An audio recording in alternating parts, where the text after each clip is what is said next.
Hello viewers, আসসালামু আলাইকুম। কেমন আছেন আপনারা? আমি আলহামদুলিল্লাহ ভালো। আজকে দুপুরে রান্না হবে পোয়া মাছ ভুনা, ভাজি করে ভুনা করব। বেশি না, অল্প কয়টাই আছে, এটাই শেষ। যার জন্য শেষটা রান্না করে ফেললাম।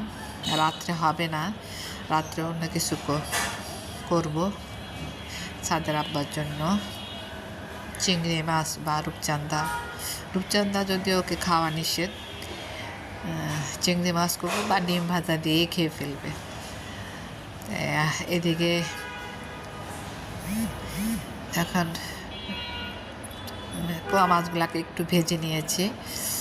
এখন একটু ধনেপাতা, কাঁচামরিচ, টমেটো আর একটু পেঁয়াজ, একটু অল্প অল্প একটু আদা রসুন দিয়ে একটু ভাজা ভাজা করে তারপরে দেবো। এদিকে লাউ বসাই দিয়েছি বুটের ডাল দিয়ে।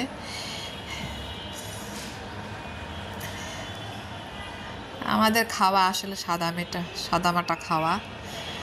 দুজনেই অসুস্থ। যে মাছ দিয়ে দিলাম, মাছটাকে আস্তে আস্তে নাড়তে হবে।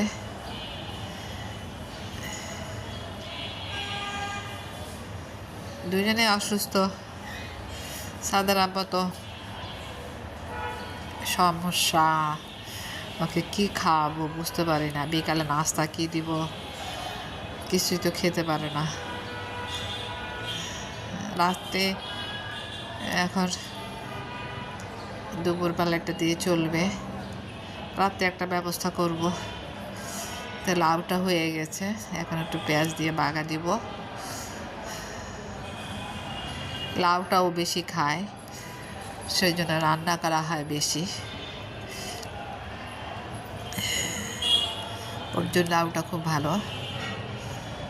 তাই লাউটা হয়ে গেছে,